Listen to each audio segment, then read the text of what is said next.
Have you ever had Hatch Chile salsa and wondered exactly what Hatch Chilies were? Well, keep watching.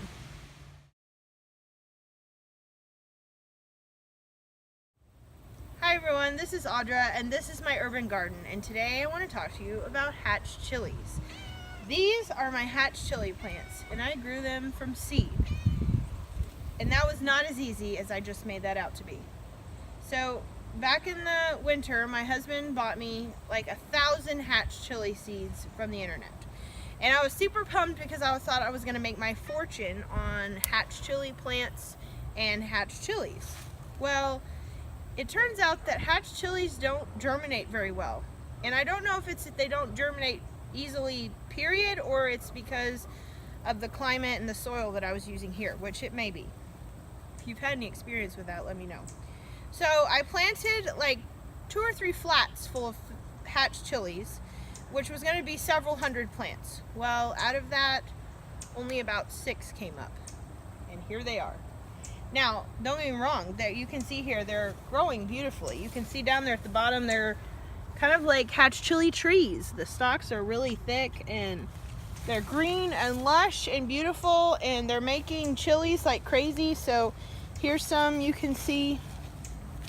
Now this is what that's about as big as they get, and I know if you grow these out west, they get to be a little bigger.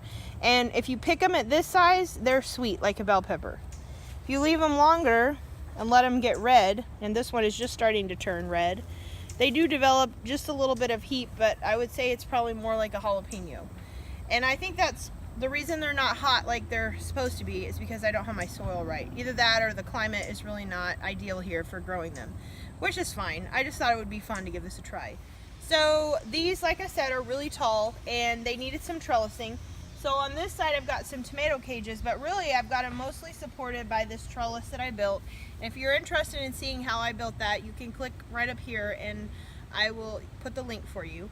But really, actually, if you've had any luck growing Hatch peppers and getting them to actually get hot and big, I would surely love your advice, because I would say this is pretty good for first try, but I'm interested in how to get the soil right so that they actually are hot like they're supposed to be. Now, I have actually used these quite a bit. One thing I did with them that I really loved was I threw them in the oven on a sheet pan, 4 or 5 of these, an onion cut in half, and a couple big old tomatoes, and then a couple jalapenos for heat because they weren't hot. And I roasted them in there until they got a little char on them, and I threw all that in a blender and just blended it up a little bit, and it made the best salsa. It was awesome salsa. And that was probably my favorite thing I've done with these. But like I said, they're not hot, and I think that's because my soil's wrong. If you have any experience either growing Hatch Chile from seed and getting them to germinate better, or getting them to get hot from plants, I would surely love your advice. So share that with me if you've got pictures of your Hatch Chile plants. I would love to know. Don't forget to like, comment, subscribe, and share. Thanks for watching.